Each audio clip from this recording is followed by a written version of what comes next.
Right. పౌలు తిమోతికి రాసిన 2వ పత్రికలో మొదటి అధ్యాయం 3 నుండి దాదాపు 7 వచనాలు మనం చదువుకున్నాం. గత వారం ఈ సంగతులు మనం ఆలోచన చేసినప్పుడు ఏ పరిస్థితుల మధ్య పౌలు ఈ లేఖ రాయాల్సి వచ్చిందో మనం జ్ఞాపకం చేసుకున్నాం. అంటే 6 వారాల ముందు, మరణానికి 6 వారాల ముందు ఈ లేఖ రాశాడని మనం జ్ఞాపకం చేసుకున్నాం. మొదటి 2 వచనాల్లో మరణం సమీపంగా ఉన్నా కూడా పౌలు యొక్క మనస్సును మనం ఆలోచన చేయగలిగాం. ఎలా ఆయన అంత ధైర్యంగా ఈ మాటలు రాయగలిగాడో దానికి కారణాలు మనం ఆలోచన చేశాం. కారణం, పౌలు దేవుని చిత్తములో ఉన్నాడని మనం జ్ఞాపకం చేసుకున్నాం. మాత్రమే కాదు, దేవుని స్వభావము కూడా దేవుని వాగ్దానం, ఈ 3 విషయాలు పౌలు ధైర్యానికి కారణమని గత వారం మనం ఆలోచన చేశాం. మనం ఆయన ప్రణాళికలో ఉన్నాం, ఆయన చిత్తంలో ఉన్నాం అన్న ఒక్క తలంపే మనకు ధైర్యాన్ని ఇస్తుంది. ఈ పాండమిక్ లో అనేక మరణాలు సంభవిస్తున్న దినాలలో if we are in God's will, దేవుని చిత్తంలో మనం మరికొంతకాలం జీవించాలన్నది దేవుని ప్రణాళిక అయితే మనం దిగులు చెందాల్సిన అక్కర్లా. రెండవది, ప్రభువు మనకు ఏ వాగ్దానాలను అయితే చేశాడో ఆ వాగ్దానాలను నెరవేర్చేంత వరకు ప్రభు మనల్ని విడిచిపెట్టడు. ఆయన మనల్ని సంరక్షిస్తాడు, భద్రపరుస్తాడు, పని ముగించుకుంటే తీసుకుంటాడు. మూడవది, దేవుని స్వభావం మనం చూసుకున్నాం. కృప, కనికరం, సమాధానం, ఈ 3 దేవుని యొక్క క్యారెక్టర్స్ అవి. ఆ దేవుని స్వభావమే మనల్ని సంరక్షిస్తుంది. రీసెంట్గా ఒక మాట కూడా నేను ఎక్కడో చదివాను. ఎంత చెడ్డ పరిస్థితులలోనైనా మనము దేవుని ప్రేమను అనుమానించకూడదు. రైట్. ఈ మొదటి అధ్యాయంలో 3 నుండి 7 వచనాలలో ఇదే. ఎప్పుడైనా ఈ పత్రికను మనం వింటున్నప్పుడు, చదువుతున్నప్పుడు ఒక విషయాన్ని మనసులో పెట్టుకుంది. మరణం సమీపంగా ఉన్న ఒక వ్యక్తి అంతరంగం ఈ 2వ పత్రిక. అంటే తాను మరణిస్తాను అని ఖాయపరుచుకున్నాడు. 4వ అధ్యాయంలో మనం చదివాం కదా, నేను వెడలిపోవు కాలం సమీపమై ఉన్నది, నేను ఇప్పుడే పానార్పణముగా పోయబడుచున్నానని చెప్పాడు. అంటే తనకు చాలా ఖచ్చితమైన స్పష్టత ఉంది. తను లోకాన్ని విడిచిపెట్టి వెళ్లాల్సినటువంటి పరిస్థితులు, గడియలు తనకు అత్యంత సమీపంగా ఉన్నాయన్న సంగతి పౌలుకు చాలా స్పష్టంగా తెలిసిపోయింది. అందులో ఎలాంటి కన్ఫ్యూజన్ కానీ ఏమీ లేదు. గత వారం కూడా జ్ఞాపకం చేసుకున్నాను. మొదటి పత్రికలో ఫిలిప్పీలతో అన్నాడు, నేను మరలా వస్తాను, మిమ్మల్ని కలుసుకుంటాను, మనం మరలా సహవాసం చేద్దాం, ఒకరి మోకాలు ఒకరు చూసుకొని మనం ఆదరించబడదామని మొదటి చెరలో చెప్పాడు. ఇది 2వ చెర. ఈ చెరలో మాత్రం నేను మరలా కలుసుకుంటాను తిమోతి, మనం కలుసుకుందామని చెప్పలా. తిమోతిని రమ్మన్నాడు. వీళ్ళైతే కలుద్దామని తిమోతిని రమ్మన్నాడు. తాను లోకాన్ని విడిచిపెట్టి వెళ్ళాలి అని ఆ సంగతి పౌలుకు చాలా స్పష్టంగా తెలుసు. అది కూడా ఎంత ఘోరమైన మరణాన్ని ఆయన పొందబోతున్నాడో కూడా ఆయనకు స్పష్టంగా తెలుసు. తెలిసి కూడా ఈ పత్రిక 4 అధ్యాయాలు చదివినప్పుడు మరణకరమైన పరిస్థితులలో సైతం మరణము తనకు అత్యంత ఒక గడియ, దావీదు అంటాడు కదా, బెత్తెడంత ప్రభువా నాకు మరణానికి బెత్తెడంత అంటాడు కదా, అంత దగ్గరగా ఉన్నప్పుడు కూడా ఒక భక్తుని అంతరంగం ఎలా ఉంటుందో ఈ పత్రిక మనకు అర్థమవుతుంది. అంటే తను వెళ్ళిపోతున్నాను, అప్పుడు కూడా ఆయన మనసులో ఏ ఆలోచనలు మెదిలాయో ఈ పత్రికను చూడండి, మనం జ్ఞాపకం చేస్తున్నాం. ఆయన మనసులో ఏంటంటే దేవుని చిత్తం జ్ఞాపకం చేసుకున్నాడు, దేవుని వాగ్దానాన్ని జ్ఞాపకం చేసుకున్నాడు, దేవుని స్వభావాన్ని జ్ఞాపకం చేసుకున్నాడు. అందుకని దేవునితోనే ప్రారంభించాడు ఈ పత్రిక. 2వ భాగంలో ఆయన మరొక విషయాన్ని చెప్పాడు. ఏ విశ్వాసం అయితే తనను ఆ స్థాయి అంతవరకు తీసుకొచ్చిందో ఆ విశ్వాసాన్ని గురించి మాట్లాడాడు. 3 నుండి 7 వచనాల్లో పౌలు మనస్సులో, పౌలు అంతరంగంలో ఒక విషయం ఉంది. అదేంటంటే విశ్వాసం, ఫెయిత్. మీరు 4 అధ్యాయాలు చూడండి. 4 అధ్యాయంలో దెర్ ఇస్ అ డేంజర్. అక్కడ ఒక ప్రమాదం ఉంది. ఏంటి ఆ ప్రమాదం అంటే, ప్రతి అధ్యాయంలో ఒక మాట రాశారు. కొంతమంది విడిచిపెట్టి వెళ్ళిపోయారు తిమోతి, కొంతమంది విడిచిపెట్టి వెళ్ళిపోయారు. తీవ్రమైన శ్రమలు ఉన్నాయి, శ్రమల మధ్య కొంతమంది దేవుని విడిచిపెట్టి వెళ్ళిపోయారు. చూడండి మొదటి అధ్యాయంలో ఏమన్నాడు, 15వ వచనం, ఆసియాలోని వారందరూ నన్ను విడిచిపోయిరని సంగతి నీ వెరుగుదువు, వారిలో ఫుగెల్లు, హెర్మోగనే అని వారు ఉన్నారు అని అన్నాడు. వాళ్ళు వెళ్ళిపోయారు తిమోతి అని మొదటి అధ్యాయంలో అన్నాడు. 2వ అధ్యాయం చూడండి. 2వ అధ్యాయంలో మరి 2 పేర్లు ప్రస్తావిస్తాడు. 17-18 వచనాలు. కొరుకుపుండు ప్రాకినట్లు వారి మాటలు ప్రాకును, వారిలో హుమెనయును ఫిలేతును ఉన్నారు. వారు పునరుత్థానమును గతించనని చెప్పుతూ సత్యం విషయమై తప్పిపోయి కొందరు విశ్వాసమును చెరుపుచున్నారు అని అన్నాడు. వారి పేర్లు ప్రస్తావించాడు. 3వ అధ్యాయంలో చెప్పాడు, 4వ అధ్యాయంలో కూడా చెప్పాడు, అందరూ నన్ను విడిచిపెట్టి వెళ్ళిపోయారు. అంటే ఒక విషయం చెప్పాడు. 4 అధ్యాయాలలో మాటి మాటికి ఒక రిపీటెడ్ ఒక మాట చెప్పాడు పౌలు. ఏమని అంటే, తిమోతి అందరూ వెళ్ళిపోతున్నారు, విశ్వాసాన్ని విడిచిపెట్టి అందరూ వెళ్ళిపోతున్నారు. 4వ అధ్యాయంలో దేమాను గురించి మాట్లాడాడు. దేమా ఇహలోకాన్ని స్నేహించి నన్ను విడిచి తెస్సలోనికి వెళ్ళిపోయాడు అన్నాడు. పుగెలు హెర్మోగను వెళ్ళిపోయారు అన్నారు. ఫిలేతు అనువాడు, హుమెనయును అనువారు నష్టాన్ని కలిగిస్తున్నారు, విశ్వాసాన్ని పాడు చేస్తున్నారు అన్నారు. ఎవరు నిలవట్ల, నమ్మకంగా ఎవరు నిలవట్ల, అందరి విశ్వాసం కదిలిపోతుంది. కారణం ఏంటంటే తీవ్రమైన శ్రమలు ఉన్నాయి, అత్యంత భయానకమైన శ్రమలు ఉన్నాయి, ప్రాణాపాయకరమైనటువంటి పరిస్థితులు ఉన్నాయి.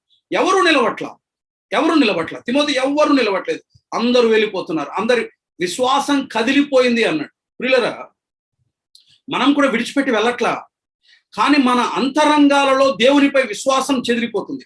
అది నీకు బాగా తెలుసు. It's very dangerous. ఇది మరీ ప్రమాదకరమైనది. ఈ భయంకరమైనటువంటి శ్రమల మధ్య, ఈ కఠినమైన పరిస్థితుల మధ్య, ఈ మరణకరమైన పరిస్థితుల మధ్య చాలా మంది అంతరంగాలలో విశ్వాసం కదిలిపోతుంది, చెదిరిపోతాం. పౌలు భయం అదే. అందుకని తిమోతికి రాశాడు, నీవు కదలకూడదు తిమోతి, నీవు కదలకూడదు. విశ్వాసాన్ని విడిచిపెట్టి వెళ్ళిపోయారు పుగెల్లో హెర్మోగనే అనువారు, వారు విశ్వాసాన్ని విడిచిపెట్టి వెళ్ళిపోయారు, విశ్వాసాన్ని చెరుపుతున్నారు. హుమెనయును అనువాడు, తర్వాత అలెక్స్ ఫిలేతు అనువాడు విశ్వాసాన్ని చెరుపుతున్నారు అని అన్నాడు. దేమా విశ్వాసాన్ని విడిచిపెట్టి లోకంలోకి వెళ్ళిపోయాడు అని అన్నాడు. అందరి విశ్వాసాలు కదిలించబడి వారి ప్రవర్తనలో వారు చూపించారు. కానీ నేటి దినాలలో మనం విశ్వాసాన్ని విడిచిపెట్టాము అన్న సంగతి మన ప్రవర్తనలో చూపించట్లా, మన అంతరంగాల్లో కదిలించబడింది. ప్రార్థన చేయడానికి మనసు ఒప్పట్లేదు కదూ, చెప్పండి. వాక్యం వినటానికి మనసు రావట్లేదు కాదా, ఆరాధించడానికి మనసు రావట్లేదు కాదా. రీజన్ ఏంటి చెప్పండి? వై లార్డ్, ఎందుకు దేవా, ఎందుకు ఈ పరిస్థితులు, నువ్వెందుకు ఇంతమంది సేవకుల మరణాలు, ఇంతమంది పరిశుద్ధుల మరణాలు ఇంత జరుగుతూ ఉంటే నువ్వు ఎందుకు సైలెంట్ గా ఉంటున్నావు? ఎంతసేపు దేవుని కోణంలో నుండి ఆలోచన చేస్తా ఉన్నాం. మనం దేవుణ్ణి తప్పుపడుతున్నాం, దేవుణ్ణి శంకిస్తున్నాం, దేవుణ్ణి సందేహిస్తున్నాం. విశ్వాసం లోపల కదిలిపోయింది. ఎక్కడ దేవుడు, ఇంకెక్కడ నమ్మకం? ఇన్ని గంటలు ప్రార్థన చేస్తున్నాం, బ్రతికించు ప్రభువా, బ్రతికించు ప్రభు అన్నాం, దేవుడు బ్రతికించలా. సహాయం చేయి ప్రభు అన్నా, దేవుడు సహాయం చేయలా. ఎక్కడ దేవుడు, ఇంకెక్కడ దేవుడు, ఇంకెక్కడ విశ్వాసం, ఇంకెక్కడ నమ్మిక, ఇంకెక్కడ ఆరాధన, ఇంకెక్కడ వాక్యం? ఇంకెందుకు మనం వంగాలి, ఇంకెందుకు మోకరించాలి, ఇంకెందుకు బ్రతిమలాడాలి? ఇవే కదా మన ప్రశ్నలన్నీ.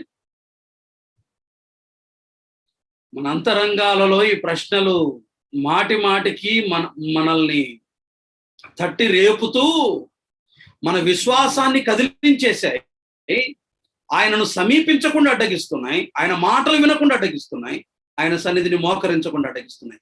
విశ్వాసం కదిలించబడుతుంది అనటానికి ఇదే రుజువు. ప్రియులరా, పౌలు ఈ పత్రిక రాయటానికి ప్రధానమైన కారణం ఏంటంటే విశ్వాసుల విశ్వాసం కదలిపోతున్న ప్రాణాపాయకరమైనటువంటి పరిస్థితుల మధ్య తిమోతి, నీవు నీ విశ్వాసాన్ని విడిచిపెట్టొద్దు.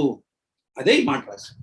1వ అధ్యాయం 3 నుండి 8 వచనాల్లో మనం చదువుకున్న లేఖన భాగం అదే. నీవు నీ విశ్వాసాన్ని విడిచిపెట్టొద్దు. పుగెల్లు హెర్మోగనే సంగతి వదిలిపెట్టు, హుమెనయును ఫిలేతు సంగతి వదిలిపెట్టు, దేమా సంగతి వదిలిపెట్టు, ఆసియాలో ఉన్న వారందరి సంగతి వదిలిపెట్టు, బట్ నీవు నీ విశ్వాసాన్ని వదిలిపెట్టొద్దు. తర్వాత చెప్పాడు 1వ అధ్యాయంలోనే, శ్రమలు ఉన్నాయి తిమోతి, విశ్వాసాన్ని వదిలిపెట్టొద్దు. శ్రమ అనుభవించాలి తిమోతి, విశ్వాసాన్ని వదిలిపెట్టొద్దు. మాటి మాటికి ఓ మాట చెప్పాడు. చూడండి కావలిస్తే 1వ అధ్యాయం 8వ వచనం చివరి లైన్ చదువుతున్నాను. దేవుని శక్తిని బట్టి సువార్త నిమిత్తమైన శ్రమానుభవంలో పాలివాడవై ఉండుము అని అన్నాడు. తిమోతి, నువ్వు శ్రమను అనుభవించాలి తిమోతి. We are meant for that. మనం దాని కొరకే రూపు చేయబడ్డాం, దాని కొరకే మనం నిర్మించబడ్డాం. మనం శ్రమలు అనుభవించాలి తిమోతి. శ్రమలలో నీవు పాలివాడవు కావాలి అని అన్నాడు 1వ అధ్యాయంలో. 2వ అధ్యాయంలో ఏమన్నాడు చూడండి. 2వ అధ్యాయంలో 3వ వచనం, క్రీస్తు యేసు యొక్క మంచి సైనికుని వలె ఏమన్నాడు, నాతో కూడా శ్రమను అనుభవించుము అని అన్నాడు. నా శ్రమలో పాలివాడవుక అని అన్నాడు 1వ అధ్యాయంలో. 2వ అధ్యాయం 3వ వచనంలో ఏమన్నాడు, నాతో కూడా శ్రమను అనుభవించుము అని అన్నాడు. తిమోతి, నువ్వు శ్రమను అనుభవించాలి అని అన్నాడు. మళ్ళా 3వ అధ్యాయంలో ఏమన్నాడో చూడండి. 3వ అధ్యాయం 10వ వచనం, అయితే నీవు నా బోధను, నా ప్రవర్తనను, లేకపోతే 11 చూడండి, అంతియోకయ, ఈకొనియ, లుస్త్రాను పట్టణములో నాకు కలిగినట్టు హింసలను ఉపద్రవములను తెలుసుకొనిన వాడవై నన్ను వెంబడించితివి. నీకు తెలుసు శ్రమలున్నాయని, నా శ్రమలను నువ్వు చూసావు, అయినా నువ్వు నన్ను వెంబడించావు, నువ్వు శ్రమలు అనుభవించాలి అని అన్నాడు. మరలా 4వ అధ్యాయంలో ఏమన్నాడు చూడండి. 4వ అధ్యాయం 2వ వచనం. వాక్యమును ప్రకటించుము, సమయమందు అసమయమందు ప్రయాసపడుము, సంపూర్ణమైన దీర్ఘశాంతముతో ఉపదేశించుచు ఖండించుము, గద్దించుము, బుద్ధి చెప్పుము అని అన్నాడు. చూడండి 5వ వచనం, 4:5. అయితే నీవు అన్ని విషయములలో మితముగా ఉండుము. ఇప్పుడేమన్నాడు చూడండి, శ్రమపడము.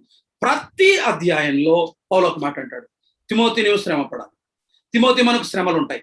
శ్రమల మధ్య నీ విశ్వాసాన్ని కలిగి, శ్రమల మధ్య, అది కూడా ఎలాంటి శ్రమలు? ఇంతవరకు మనకు ప్రాణాపాయాన్ని కలిగించే శ్రమలను ఎదుర్కోవాలి. ఎంతకాలం మనం రైట్ రాయల్ గా రెడ్ కార్పెట్ మీద ఆరాధన చేసాం. మనం హంసతూలిక తల్పం, రంగురంగుల పుష్పాల మధ్య అనుకూలమైన వాతావరణంలో మనం ఆరాధన చేశాం. కొద్దిపాటి శ్రమలనే పెద్ద శ్రమలని భ్రమించాం. ఇప్పుడు శ్రమ, దీనికి మించిన శ్రమలు రాబోతున్నాయి. ఇప్పుడు శ్రమ, మరణం మనకు అత్యంత సమీపంగా ఉన్నట్టు అనిపిస్తుంది. ఈ శ్రమల మధ్య సైతం విశ్వాసం వదిలిపెట్టొద్దు తిమోతి. శ్రమ పడు తిమోతి, శ్రమలలో విశ్వాసం వదిలిపెట్టొద్దు అని ఈ సంగతిలో పౌలు తిమోతికి రాశాడు. విశ్వాసాన్ని గురించి రాశాడు. విశ్వాసాన్ని విడిచిపెట్టొద్దు తిమోతి, విశ్వాసాన్ని విడిచిపెట్టొద్దు. ప్రియులరా, విశ్వాసం కదిలించబడదు. ఎందుకనో చెప్పాడు. అందుకనే తాను ఏ దేవునినైతే విశ్వసించాడో, తిమోతికి ఏ విశ్వాసం అయితే అతన్ని ప్రభు దగ్గరికి తీసుకొచ్చిందో ఆ విశ్వాసాన్ని గురించి 3 నుండి 7 వచనాల్లో రాశాడు. త్వరగా రండి ఆ సంగతులు ఆలోచించేద్దాం. ఈ శ్రమల మధ్య తిమోతి తన విశ్వాసం, పౌలు తన విశ్వాసం, అసలు మనము దేని కొరకై పిలువబడ్డామో, దేని కొరకై ఒప్పించబడ్డామో, ఎందుకు మనము ఆహ్వానించబడ్డామో, ఎందుకు ప్రభువును నమ్ముకున్నామో, మనల్ని ఏ విశ్వాసం అయితే ఆయన కొరకై నిలిపిందో ఆ విశ్వాసాన్ని గురించి, ఆ కన్విక్షన్ గురించి, ఆ ఒప్పుదలను గురించి ఇప్పుడు మాట్లాడడం మొదలుపెట్టాడు. దయచేసి రండి మన విశ్వాసమును గురించి మనం మాట్లాడదాం. మనం నమ్మాం కదా, విశ్వసించాం కదా మన దేవుణ్ణి. ఆ విశ్వాసం ఎప్పటికీ కూడా కదిలించబడకూడదు, అది చెలించకూడదు, అది చెదిరిపోకూడదు. ఎట్టి పరిస్థితుల్లో కూడా, ఎలాంటి పరిస్థితుల మధ్య కూడా ఇంచు కూడా మన విశ్వాసం దేవుని పట్ల మూవ్ అవ్వకూడదు. ఈ పరిస్థితుల మధ్య అక్కడ కూడా అదే ప్రాణాపాయకరమైన పరిస్థితుల మధ్య తిమోతి, నీ విశ్వాసం ఇంత కూడా కదలకూడదు. అసలు నీ విశ్వాసం ఎలాంటిదో తెలుసా? మన విశ్వాసం ఎలాంటిదో తెలుసా? ఇప్పుడు రండి ఆలోచన చేద్దాం. 1వ అధ్యాయం 3 నుండి 5 వచనాలు చదువుదాం. నా ప్రార్థనల యందు ఎడతెగక నిన్ను జ్ఞాపకం చేసుకొనుచు నీ కన్నీళ్లను తలచుకుని నాకు సంపూర్ణానందము కలుగుటకై నిన్ను చూడవలనని రేయింబగలు అపేక్షించుచు నీ అందున్న నిష్కపటమైన విశ్వాసమును జ్ఞాపకము చేసుకుని అన్నాడు. తిమోతి, నీ అందున్న నిష్కపటమైన విశ్వాసం, శ్రమలలో సైతం నీలో ఉన్న విశ్వాసం. పుగెల్లు హెర్మగనే లేరు, అలెక్సాంద్రు లేడు, ఫిలేతు లేడు, హుమినయును లేడు, దేమా లేడు, ఆసియాలో వాళ్ళు ఎవరూ లేరు. బట్ నీ యందు నిష్కపటమైన విశ్వాసం. Still your on the ground. నువ్వు ఇంకా నేల మీదే ఉన్నావు, నువ్వు ఇంకా భూభాగంలోనే ఉన్నావు. విశ్వాసాన్ని వదిలిపెట్టి వెళ్ళలా, నీ అంతరంగం కదిలించబడలా, నీ అందున్న విశ్వాసం అని అన్నాడు. రైట్, ఇక్కడ 3 విషయాలు చెప్పాడు. నీ విశ్వాసం అని అన్నాడు. తర్వాత ఏమన్నాడు చూడండి, నీ అవ్వయ్య అయిన లోయలో ఉన్న విశ్వాసం అని అన్నాడు. నీ తల్లి అయిన యునీకేలో ఉన్న విశ్వాసం అని అన్నాడు. ఇప్పుడు దీన్ని ఒక ఆర్డర్ పెడదాం. ఒకటి, అది నీ అవ్వ అయిన లోయలో ఉంది, తరువాత నీ తల్లి అయిన యునీకేలోనికి వచ్చింది, ఇప్పుడు నీలో నివసిస్తుంది. 3 తరాలు విశ్వాసం అలాగే ఉంది. అది కదిలించబడ్డా 3 తరాలు. నేను ఇలా లెక్క పెడతాను. ఒక్కొక్కరు ఒక 70-80 ఏళ్ళు అనుకోండి. లోయిది ఒక 80 ఏళ్ళు, ఈమెది ఒక లేకపోతే ఒక 60 ఏళ్ళు, తిమోతిది ఒక 40 ఏళ్ళు వేసుకోండి. ఇంచుమించు దాదాపుగా 250 సంవత్సరాలు ఇదే ఫెయిత్ మీ ఫ్యామిలీలో. దీనికి ఒక పేరు పెట్టుకుందాం, ఇది విఫలము కాని విశ్వాసం. This faith never fails. ఇది విఫలము కాని విశ్వాసం. తిమోతి మన విశ్వాసం అది విఫలము కానిది, నిష్ఫలము కానిది, విఫలము కానిది. అది ఎప్పుడు ఫెయిల్ అవలా. రీజన్ ఏంటంటే, ఫెయిల్ అయ్యింటే నీ అవ్వైన లోయన విడిచిపెట్టిండే. మన నమ్మిక తప్పయింటే ఈ దేవుడు నిజమైన వాడు కాడా, అసలు ఈ దేవుడు ఉన్నాడా, ఒకవేళ ఈ క్రిస్టియానిటీ అన్నది, ఈ భక్తి అన్నది, యేసుక్రీస్తు అనే వ్యక్తి, దేవుడు అనే వ్యక్తి నిజంగా అబద్ధం అయ్యింటే లోయతోనే ఆ విశ్వాసం ఆగిపోయింది. లేదా నీ తల్లి అయిన యునీకేతోనైనా ఆగిపోయింది. అది నీ అవ్వ అయిన లోయలో కొనసాగింది, నీ తల్లి అయిన యునీకేలో కొనసాగింది, ఇప్పుడు అది నీలోనికి కూడా వచ్చింది అని అన్నాడు. అంటే 3 తరాలు నీ అవ్వ విశ్వాసాన్ని వదిలిపెట్టలేదు. అంటే అర్థం ఏంటి చెప్పండి? ప్రభువు పట్ల వారికి ఉన్న నమ్మిక తిమోతి అవ్వ వదిలిపెట్టల. ఎన్నడూ ఆమె వదిలిపెట్టల. ఆమె విడిచిపెట్టలేదు యేసు ప్రభువును. ఆమె విశ్వాసం అట్లా గట్టిగా పట్టుకుందామె తీవ్రమైన శ్రమల మధ్య. ఎవరి మీద లోయి, ఎవరై ఉండొచ్చు అంటే, పండితుల వ్యాఖ్యానం ఏంటంటే, అపోస్తుల కార్యాలు చూడండి 2వ అధ్యాయం, అపోస్తుల కార్యముల గ్రంథం 2వ అధ్యాయంలో, అంటే కొంతమంది వ్యాఖ్యానకర్తల అభిప్రాయం మాత్రమే, దిస్ ఈజ్ నాట్ స్టేట్మెంట్. అపోస్తుల కార్యముల గ్రంథం 2వ అధ్యాయం 10వ వచనం చూడండి. 10వ వచనం, కురేనే దగ్గర లిబియా ప్రాంతంలో యందు కాపురం ఉన్నవారు, రోమా నుండి పరవాసులుగా వచ్చిన వారు, యూదులు, యూదామత ప్రవిష్టులు, క్రేతీయులు, అరబీయులు మొదలైన మనమందరమును వీరు మన భాషలతో దేవుని గొప్ప కార్యములను వివరించుట వినుచున్నామని చెప్పుకొనిరి. అందరూ విభ్రాంతి నుండి ఎటు తోచక ఇదేమని ఒకరితోనప్పుడు చెప్పుకొనిరి. పేతురు మాట్లాడుతుండగా విన్నారు. ఫలితం ఏంటి చూడండి. అదే 2వ అధ్యాయం, అపోస్తుల కార్యముల గ్రంథములో 2వ అధ్యాయం ఆ వచనం చూడండి. 39వ వచనం, లేకపోతే అంతేలేండి 39వ వచనం. ఈ వాగ్దానం మీకును మీ పిల్లలకును దూరస్తులందరికీ, అనగా ప్రభు అయిన మన దేవుడు తన యొద్దకు పిలిచిన వారికి అందరికీ చెందునని వారితో చెప్పెను. 41 చూడండి. కాబట్టి అతని వాక్యం అంగీకరించిన వారు బాప్తిస్మం పొందిరి. ఆ దినమందు ఇంచుమించు 3,000 మంది చేర్చబడిరి. కొంతమంది పండితుల వ్యాఖ్యానం ఏంటంటే, తిమోతి అవయైన లోయి ఆదిమ సంఘ ఏర్పాటులో బహుశా ఈమె కూడా ఉండి ఉండవచ్చు. ఆ 3,000 మందిలో ఒకరు అయి ఉండవచ్చు అని కొంతమంది పండితుల అభిప్రాయం మాత్రమే. వాళ్ళని మనం కాదనలేం. దానికి వాళ్ళ దగ్గర కొన్ని ఆధారాలు ఉండి ఉండవచ్చు. సో ఈమె విశ్వాసం ఎప్పటిది అంటే ఆదిమ సంఘం ఏర్పాటు నాటి నుండి. ఆదిమ సంఘం ఎలాంటి శ్రమల గుండా వెళ్ళింది? చాలా తీవ్రమైన శ్రమల గుండా ప్రయాణం చేసింది. స్టెఫెను మరణం అక్కడే కదా జరిగింది. స్టెఫెను మరణము తరువాత యెరూషలేములోని సంఘం చెదరిపోయింది. ఆదిమ సంఘం చెదరిపోయింది. యోహాను సహోదరుడైన యాకోబు ఖడ్గము చేత చంపబడ్డాడు. పేతురు చెరసాలలో వేయించబడ్డాడు. పలుమార్లు దెబ్బలు తిన్నారు. అధికారులు వారిని హింసించారు. చాలా కఠినమైన శ్రమల మధ్య ఆదిమ సంఘం ప్రయాణం చేసింది. కానీ ఆ తరములో కూడా వారు దేవుని పట్ల తమ నమ్మికను ఎన్నడూ కోల్పోలేదు.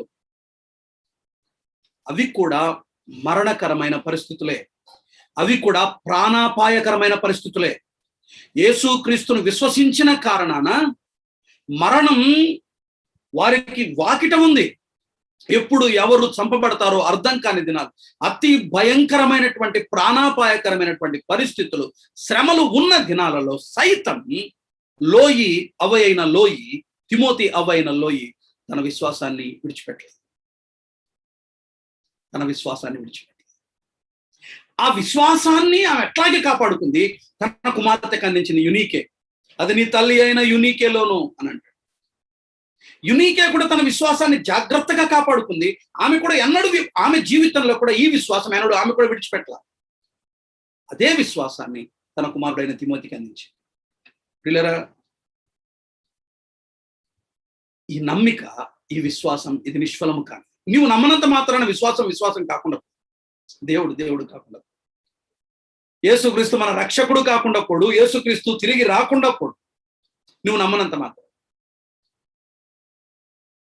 ఎంత కఠిన పరిస్థితుల మధ్య సైతం వారి విశ్వాసాన్ని కొనసాగించారు. వారు విశ్వాసాన్ని విడిచిపెట్టారు. సీవియర్ పెయిన్ ఉంది వారికి. అత్యంత కఠిన పరిస్థితులు ఉన్నాయి వారికి. తిమోతి, నీ అవ్వ అయిన లోయి ఆ విశ్వాసాన్ని విడిచిపెట్టలా. అంత భయంకరమైన పరిస్థితుల మధ్య నీ తల్లి అయిన యునీకే కూడా విశ్వాసాన్ని విడిచిపెట్టలేదు. ఇప్పుడు నీవెందుకు వదిలిపెడతావు? చాలా మంది వదిలిపెట్టి వెళ్ళిపోతున్నారు. నీ యందు సహా వసించుచున్నది నువ్వు కూడా విడిచిపెట్టావు, నాకు తెలుసు అసలు. అదే పౌలు ధైర్యం. ఆ తర్వాత కూడా ఆ విశ్వాసం కొనసాగింది, ఆ విశ్వాసం అంటుకుంది. 1000 ఏండ్లయింది ప్రియులరా. మనము ఏ ప్రభువునైతే విశ్వసించామో, ఏ రక్షకునైతే పట్టుకున్నామో అది ఆగిపోలా. ఒకవేళ అది అబద్ధమైంటే ఏనాడు ఆగిపోయిండేదు. మనం ఈ ఫెయిత్ అనేది, విశ్వాసం అనేది, యేసుక్రీస్తుపై విశ్వాసం అనేది, యేసుక్రీస్తు అనే ఒక వ్యక్తి అబద్ధమైంటే ఏనాడు ఆగిపోయిండేది. 1000 ఏండ్లు గడిచిపోతుంది, వేల లక్షల మంది ప్రాణత్యాగాలు ఉన్నాయి. అయినప్పటికీ కూడా యేసుక్రీస్తుని వారు విడిచిపెట్టాల. ఎంత తీవ్రమైన పరిస్థితుల మధ్య వెళ్ళినా ఈ విశ్వాసం ఎన్నడూ కూడా వైఫల్యము చెందలేదు. There is no failure. విశ్వాసం వైఫల్యం చెందలేదు. అబ్రహాము ఎన్ని శ్రమలు కూడా వెళ్ళాడు, విడిచిపెట్టాడు విశ్వాసాన్ని. అదే విశ్వాసాన్ని శ్రమలు ఉన్నప్పటికీ, ఈ విశ్వాసములో శ్రమలు ఉన్నప్పటికీ తన కుమారుడైన ఇసాకు అందించాడు. ఇసాకు ఎన్ని శ్రమలు కూడా వెళ్ళాడు. ఈ విశ్వాసంలో శ్రమలు ఉన్నప్పటికీ అదే విశ్వాసాన్ని తన కుమారుడైన యాకోబుకు అందించాడు. యాకోబు ఎన్ని శ్రమలు అనుభవించాడు. ఇన్ని శ్రమలు ఉన్నప్పటికీ అదే విశ్వాసాన్ని తన కుమారుడైన యోసేపుకు అందించాడు. వారు శ్రమలనైనా, మరణమైనా, రోగమైనా, వ్యాధి అయినా, కఠిన పరిస్థితులైనా ఇవన్నైనా అనుభవించడానికి ఇష్టపడ్డారు. కానీ దేవుని పట్ల వారికి ఉన్న విశ్వాసాన్ని, వారి ఒప్పుదలను, వారి నమ్మికను ఎన్నడూ కోల్పోలేదు, విడిచిపెట్టలేదు. నీవెందుకు కోల్పోతున్నావు? నీ విశ్వాసం ఎందుకు కదిలించబడతా ఉంది? ఈ చిన్నపాటి చిరుగాలికే మన హృదయాలు ఇంత కొట్టుకుంటే, ఇంతకంటే భయంకరమైన పెను తుఫానుల గుండా వచ్చిన ఆ భక్తులు ఆ శ్రమల మధ్య ఈ ప్రభువును ఎంత గట్టిగా పట్టుకొని ఉండాలి, ఈ విశ్వాసాన్ని ఎంత జాగ్రత్తగా కాపాడుకొని ఉండాలి. అదే అంటాడు, నా విశ్వాసమును కాపాడుకుంటే తిమోతి. ఈ శ్రమలన్నిటి మధ్య అసలు మరణం ఎదురుగా ఉంది, నా విశ్వాసాన్ని నేను కాపాడు. నా నా నా గొంతు మీద గండ్రగొడ్డలి పడి నా దేహము నుండి నా శిరస్సును పక్కకు ఛేదించినా కూడా యేసుక్రీస్తు నా ప్రభువే, ఆయన నా దేవుడే, నేను ఆయన వాడను, నేను ఆయనకు చెందిన వాడను, నేను ఆయన్ని విడిచిపెట్టను. అది విశ్వాసం. విఫలము కాని విశ్వాసం, నిష్ఫలము కాని విశ్వాసం, వైఫల్యము చెందని విశ్వాసం. మరణకరమైన పరిస్థితుల మధ్య సహితం తిమోతికి చెప్పాడు, తిమోతి మరణం ముందుంది, విశ్వాసం నిడిచిపెట్టు. చచ్చిన పర్లా విశ్వాసం నిడిచిపెట్టు. మన దేవునిపై మనకున్న విశ్వాసం ఇంచు కూడా కదలకూడదు, ఇంచు కూడా కదలకూడదు. ఏమైనా కానీ, ఎన్నైనా జరగదు, మొత్తం పోని, నాకు దేవుని పట్ల ఉన్న నమ్మిక కదిలించబడదు. నేను నమ్ముతా, నేను ఆయన నమ్మాను, ఇది నిజం. ఆయన ఉన్నాడు, ఇది నిజం. నేను ఆయన వాడిని, ఇది నిజం. ఎలాంటి పరిస్థితులైనా నేను ఆయన విడిచిపెట్టాను. ఈజ్ మై గాడ్, ఆయన నా దేవుడు. ఇది నిష్ఫలము కాని విశ్వాసం, వైఫల్యము చెందని విశ్వాసం. లోయి, యునీకే, తిమోతి. తిమోతి తర్వాత మరికొంతమంది ఇదే తిమోతి ఆ విశ్వాసాన్ని వేరే వాళ్ళకి అందించి వెళ్ళిపోయాడు. ఆ విశ్వాసం కొరకే తన ప్రాణాన్ని ఇచ్చాడు. ఎఫెసులో అర్తెమీదేవి దేవాలయం దగ్గర ఈ విశ్వాసం కొరకే దుడ్డు కర్రలతో పట్టబడి చంపబడ్డాడు. ప్రాణాలైనా ఇచ్చారు కానీ విశ్వాస త్యాగం చేయలా, విశ్వాసాన్ని విడిచిపెట్టలేదు. సోదరుడా, సోదరి, నీవెందుకు కదిలించబడుతున్నావు ఈ పరిస్థితి? నీ ప్రార్థన వినకపోతే ఆయన దేవుడు కాకుండా పోతాడు. ఓ మాట, నా కూతురు నన్ను ఒక విషయాన్ని అడుగుతుంది, అడిగింది నా కూతురుకు నేను ఇవ్వనంత మాత్రాన నేను తండ్రి కాకుండా పోతానా నా బిడ్డకు? బతికించు ప్రభువా, స్వస్థపరచు ప్రభువా, చేయలేదు, ఆయన సంకల్పం వేరే ఉంది, అయితే దేవుడు కాకుండా పోతాడా? శంకిస్తాం ఆయన్ని, సందేహిద్దాం ఆయన్ని, అనుమానిద్దాం ఆయన్ని. ప్రాణం పెట్టాడు ప్రియులరా. సృష్టికర్త దేహాన్ని ధరించుకొని వచ్చి ప్రాణాన్ని పెట్టాడు. శ్రేష్టమైన రక్షణనిచ్చాడు, శుభప్రదమైన నిరీక్షణనిచ్చాడు. ఇదిగో రాబోతున్నాడు, సూచనలు జరుగుతున్నాయి. ఈ తెగుళ్ళు అదే సూచన. మధ్యాసియాలో జరుగుతున్నటువంటి భయంకరమైనటువంటి ఆ ఉద్రిక్తమైన వాతావరణ పరిస్థితులు ఆయన రాకడకు సూచన. డోమ్ ఆఫ్ రాక్ దాదాపు చాలా దగ్గరగా ఉన్నారు. బెంజమిన్ నెతన్యాహు ఒక స్టేట్మెంట్ ఇచ్చాడు. హమాస్ కు సంబంధించిన ప్రతి ఉగ్రవాదిని ఏరిపారేస్తాం, చిట్ట చివరి ఉగ్రవాది ఎక్కడైతే చనిపోతాడో అదే మా బార్డర్ అన్నాడు. పాలస్తీనాకు చెందిన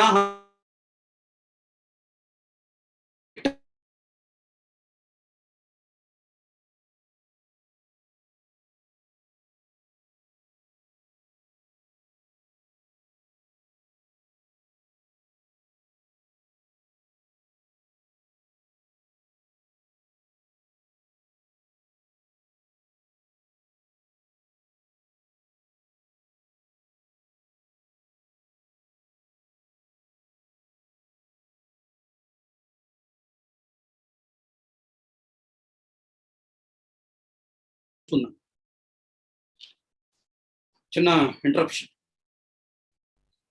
జాగ్రత్త, జాగ్రత్త. ప్రభు సమీపంగా ఉన్న దినాలు ఇవి. ఆయన అత్యంత దగ్గరగా ఉన్న కాలం. విశ్వాసాన్ని విడిచిపెట్టొద్దు సుమా, విశ్వాసాన్ని కోల్పోవద్దు సుమా. ఇది విఫలము కాని విశ్వాసం. పరిస్థితులు ఎలాగున్నా నేను ఈ విశ్వాసాన్ని విడిచిపెట్టాను. తిమోతికి అదే చెప్పాడు, నీ యందు సహవసిస్తుంది, వదిలిపెట్టదు తిమోతి. శ్రమపడు కానీ విశ్వాసాన్ని మాత్రం వదిలిపెట్టు. శ్రమల గుండా వెళ్ళు, రోగం గుండా వెళ్ళు, కానీ విశ్వాసాన్ని వదిలిపెట్టు. మొదటి. రెండవది చూడండి, రెండవ సంగతి చూద్దాం. అది విఫలము చెందని విశ్వాసం, అది నిష్ఫలము కాని విశ్వాసం. రెండవది చూడండి, తిమోతికి రాసిన రెండవ పత్రిక, పౌలు తిమోతికి రాసిన రెండవ పత్రిక, మొదటి అధ్యాయం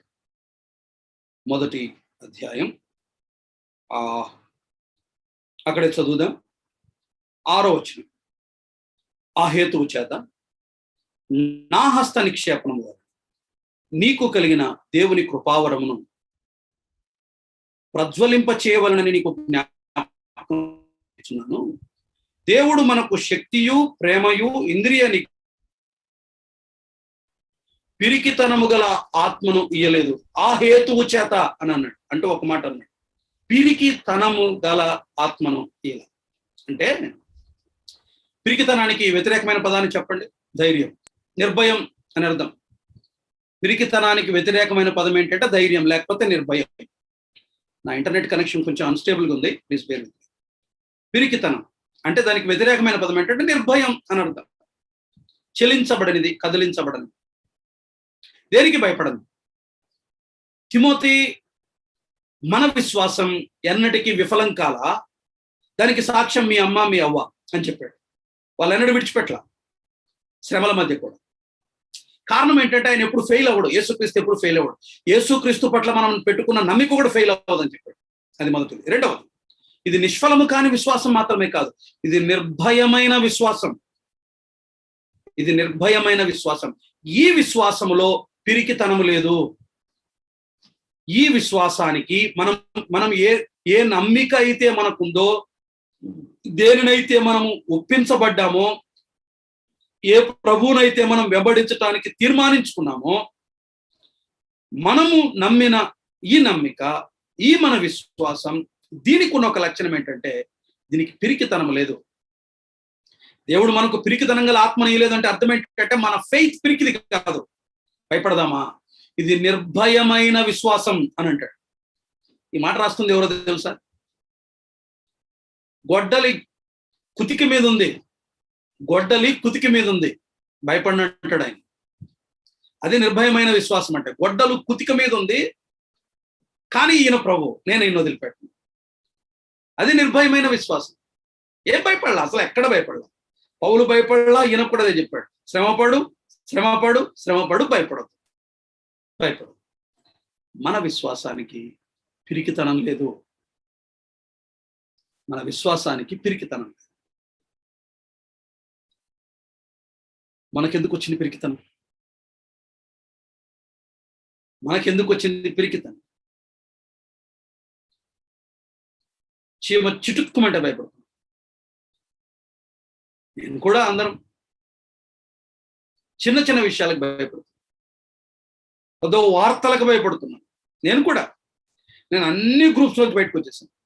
వినలేక, నేను ఈ హ్యాండిల్ చేయలేక.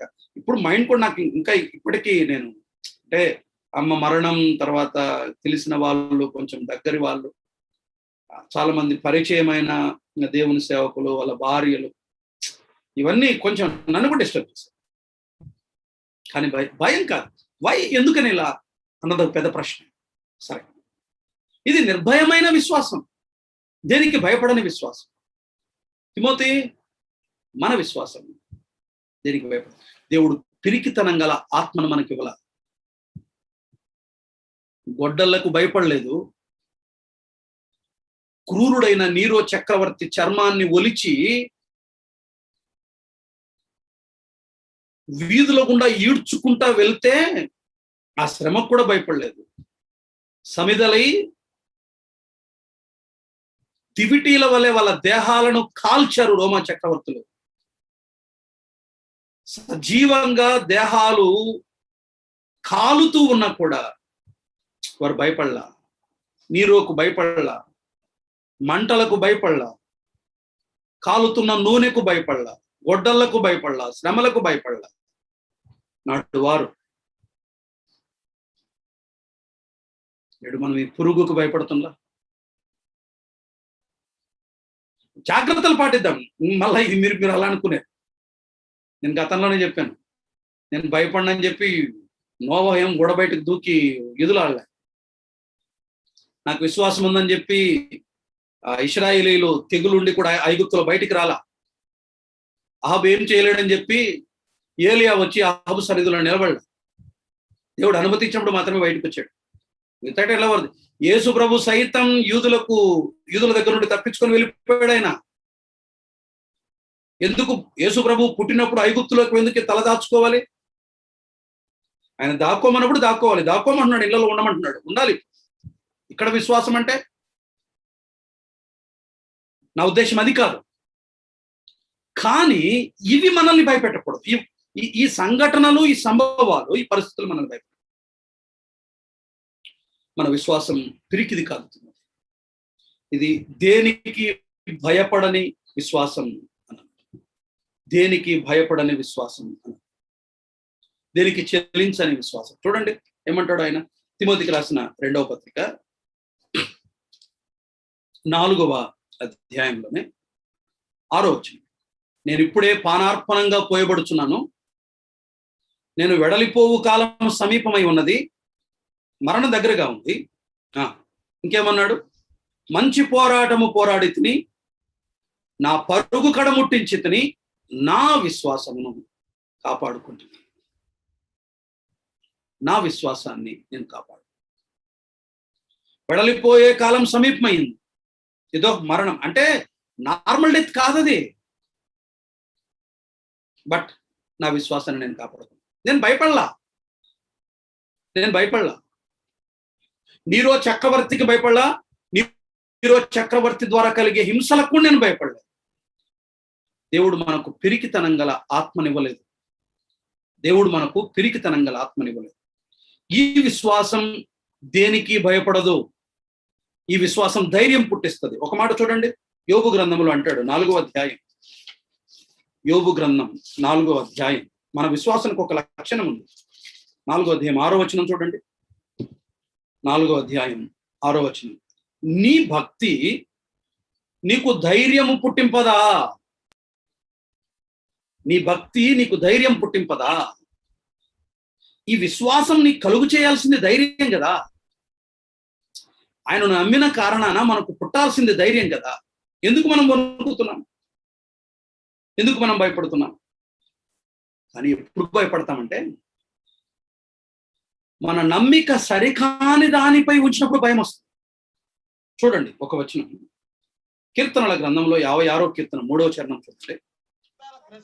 భక్తుల ధైర్యాలు ఒకసారి చూద్దాం.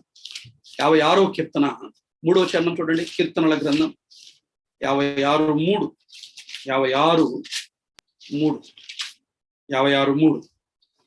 నాకు భయము సంభవించు దినమున నిన్ను ఆశ్రయించి తిని అని అన్నాడు.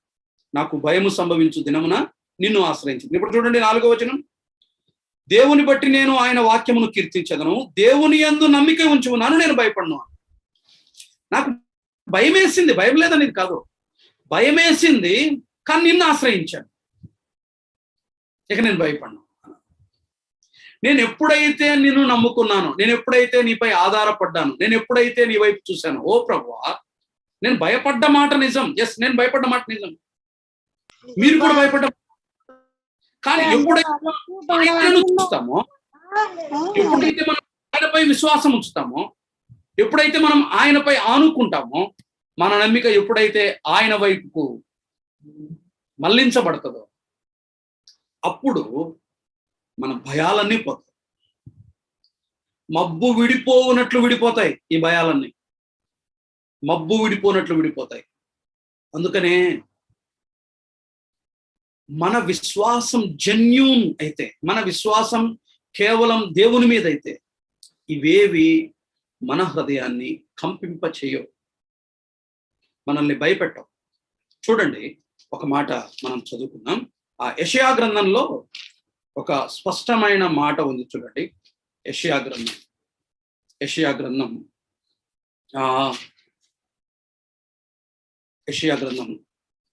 నేను వచనాన్ని జ్ఞాపకం చేస్తాను. చాలా చాలా క్రిస్టల్ క్లియర్ గా మాట్లాడాడు ఆ మాట.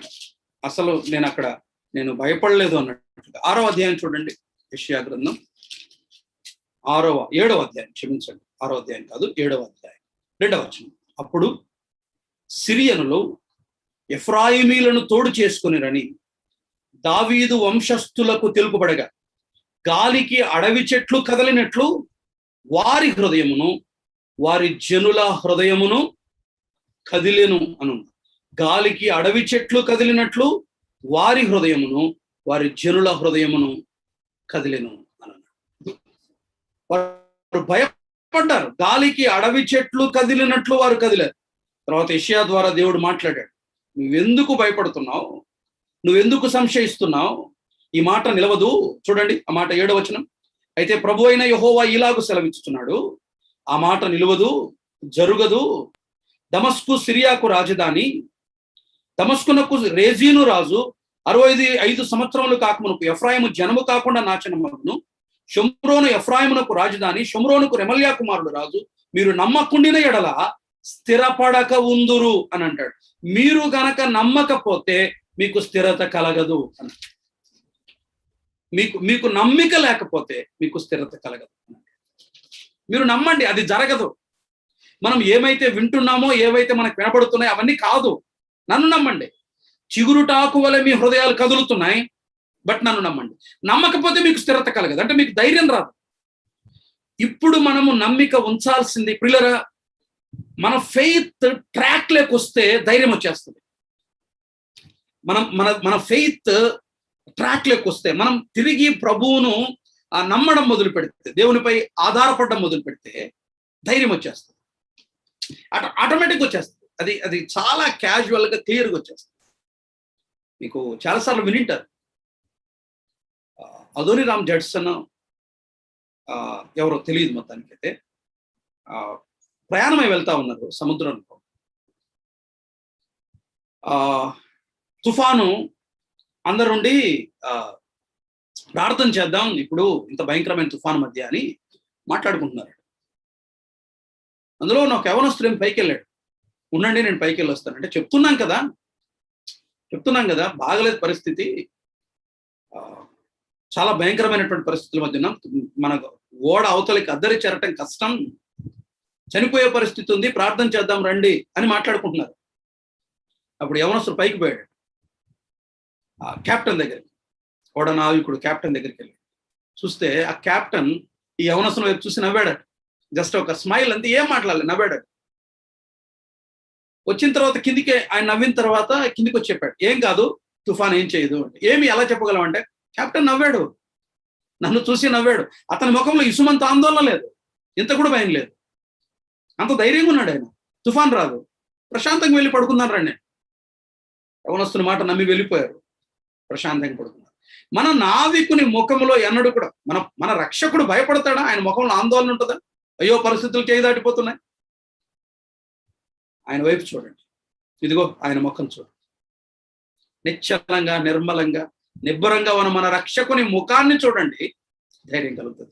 నిర్భయమైన విశ్వాసం, దేనికి జడి అని విశ్వాసం, జంక్ అని విశ్వాసం. ఇంకో మాట చెప్పమంటారా?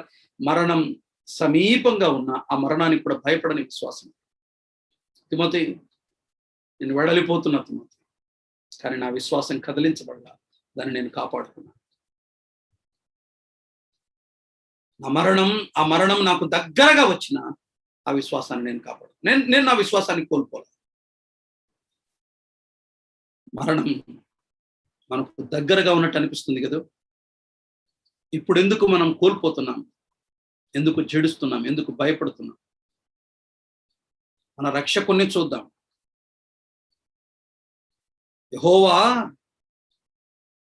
యెహోవా యందు విశ్వాసం ఉంచిన వారలారా, మనసున ధైర్యం వహించి నిబ్బరంగా ఉండండి. ఆయనను చూడండి, జడియొద్దు, భయపడద్దు. ఇది నిష్ఫలము కాని విశ్వాసం. రెండవది, ఇది నిర్భయమైన విశ్వాసం తిమోతి, దేనికి భయపడని విశ్వాసం మనది అని అంటాడు. మూడవది చూడండి, ఆ మాట చదువుకుందాం. ఇది కూడా అవసరం, చాలా అవసరం. తిమోతికి రాసిన రెండవ పత్రిక మొదటి అధ్యాయం 6వ వచనాన్ని మరలా చదువుదాం. 6-7 వచనం, 7వ వచనం చదువు. దేవుడు మనకు శక్తియు ప్రేమయు ఇంద్రియ నిగ్రహము గల ఆత్మని ఇచ్చెను గాని పిరికితనం గల ఆత్మని లేదన్నాడు. శక్తి అనే మాట వాడాడు. ఇది నిష్ఫలము కాని విశ్వాసం, ఇది నిర్భయమైన విశ్వాసం మాత్రమే కాదు, ఇది శక్తివంతమైన విశ్వాసం, ఇది నిశ్చలమైన విశ్వాసం, ఇది శక్తివంతమైన విశ్వాసం. ఈ విశ్వాసానికి ఏముందంటే, వింటున్నారా? ఈ విశ్వాసానికి శక్తి ఉంది. ఈ విశ్వాసానికి శక్తి ఉంది. ఈ విశ్వాసములో ప్రభావం ఉంది. ఇది దేనినైనా కదిలించగలదు. ఒక ఉదాహరణ చూద్దామా? కొరింథీ మొదటి పత్రిక 13వ అధ్యాయం చూడండి. కొరింథీ మొదటి పత్రిక 13వ అధ్యాయం మొదటి వచనం చూద్దామా? కొరింథీలకు రాసిన మొదటి పత్రిక 13వ అధ్యాయం మొదటి వచనం చూడండి. మనుష్యుల భాషలతోనూ దేవదూతల భాషలతోనూ నేను మాట్లాడినను ప్రేమలేని వాడైతే మ్రోగెడు కంచును గనగనలాడు తాళమును ఇందును. ఇప్పుడు చూడండి, రెండవ వచనం. ప్రవచించు కృపావరము కలిగి మర్మములనియు జ్ఞానమంతయు ఎరిగిన వాడైనను. ఆ మాట చూడండి. కొండలను పికిలింపగల పరిపూర్ణ విశ్వాసము గలవాడైనను. అంటే అర్థం ఏంటి చెప్పండి? విశ్వాసానికి ఉన్న శక్తి ఏంటి అంటే, అది పర్వతాలను కదిలించగలదు విశ్వాసం. యేసుప్రభువే చెప్పాడు, ఆవగిందంత విశ్వాసం అక్కడ పడవేమంటే అక్కడ పడతదని. విశ్వాసం శక్తివంతమైంది. మన విశ్వాసం కూడా శక్తివంతమైంది, గుర్తుపెట్టుకోండి. ఇది పనిచేస్తుంది, ఇది ప్రభావవంతమైంది. It works. Our faith is not dead faith. It works. ఇది పనిచేస్తుంది. నువ్వు విశ్వసించావు అంటే ఆ విశ్వాసం ఒక పనిని జరిగిస్తుంది. ఎంత గొప్ప పనిని జరిగిస్తుందో తెలుసా? రోమీయులకు రాసిన పత్రిక రండి ఒకసారి, 5వ అధ్యాయం. ఇది శక్తివంతమైంది అనటానికి కొన్ని రుజువులు చూద్దాం. రోమీయులకు రాసిన పత్రిక 4వ అధ్యాయం 18వ వచనం. నీ సంతానం ఇలాగ ఉండునని చెప్పిన దానిని బట్టి, రోమపత్రిక 4:18, తాను అనేక జనములకు తండ్రి ఎగునట్లు నిరీక్షణకు ఆధారము లేనప్పుడు అతడు నిరీక్షణ కలిగి నమ్మెను. తర్వాత ఏమన్నాడు 19లో? మరియు అతడు విశ్వాసమునందు బలహీనుడు కాక రమారమి 100 వయసు గలవాడై ఉండి అప్పటికి తన శరీరము మృతతుల్యమైనట్టును శారాగర్భమును మృతతుల్యమైనట్టును ఆలోచించను. కానీ అవిశ్వాసము వలన దేవుని వాగ్దానమును గురించి సందేహింపక దేవుని మహిమపరచి ఆయన వాగ్దానం చేసిన దాన్ని నెరవేర్చుటకు సమర్థుడని రూఢిగా విశ్వాసించి విశ్వాసము వలన బలము నొందెను.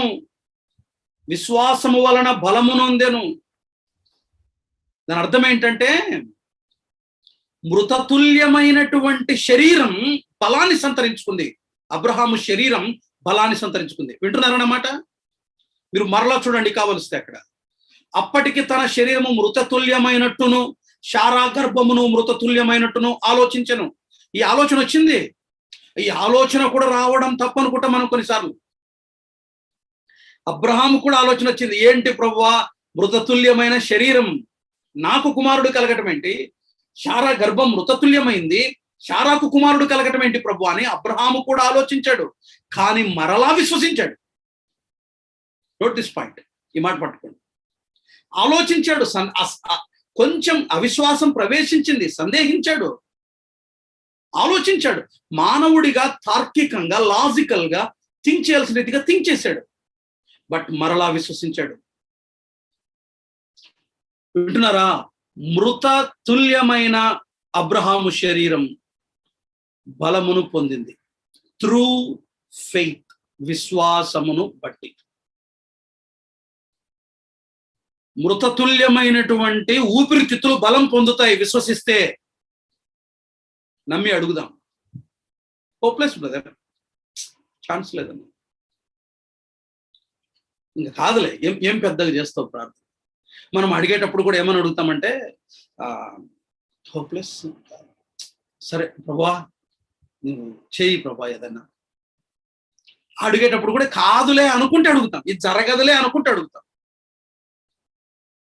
మనం చేసే మన విశ్వాసం అది. బాగుండి బతుకుతాడు అనుకునే వాని కొరకు భారంగా చేస్తాం. విషమ పరిస్థితుల్లో ఉంది అంటే చేస్తాం, భారంగా చేస్తాం, బట్ సందేహిస్తూ చేస్తున్నాం. కానీ గుర్తుపెట్టుకోండి, విశ్వసించగలిగితే విశ్వాసం శక్తివంతమైంది. ఇది వ్యక్తుల్ని కదిలించగలదు, మృతతుల్యమైన దానికి జీవాన్ని ఆపాదించగలదు, మృతతుల్యమైనవి తిరిగి కదిలేలా చేయగలదు, కొండలను పెకిలించగలదు, పర్వతాలను కదిలించగలదు. That is faith. అది విశ్వాసం. పిల్లరా, స్పష్టంగా చెప్పాడన్నమాట. మన విశ్వాసం శక్తివంతమైంది. తిమోతి, మన విశ్వాసం శక్తివంతమైంది. ఈ శ్రమల మధ్య మరణాన్ని, ఆ మాట గుర్తుపెట్టుకోండి, మరణాన్ని సైతం ఎదిరించగలిగిన శక్తివంతమైంది మన విశ్వాసం. అంత స్ట్రెంగ్త్ ఉంది మన విశ్వాసం. నిర్జీవమైనవి కూడా జీవాన్ని సంతరించుకోగలిగినటువంటి ప్రభావము కలిగినది మన విశ్వాసం. నమ్ముదాం.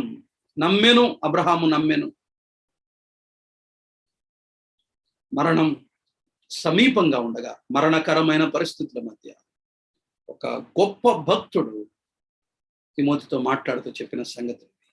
విశ్వాసి, ఈ రాత్రి ఆలోచించేద్దాం. మన విశ్వాసం నిష్ఫలము కానిది. శ్రమల మధ్య, నిరీక్షణ లేని పరిస్థితుల మధ్య ఇది ఎప్పుడు ఫెయిల్ అవ్వాల. వాళ్ళు గట్టిగా పట్టుకున్నారు.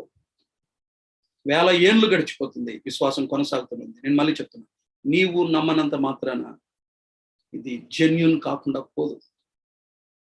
గట్టిగా పట్టుకున్నాను, గట్టిగా పట్టుకున్నాను. ఇది నిష్ఫలము కాని విశ్వాసం, కదలకూడదు.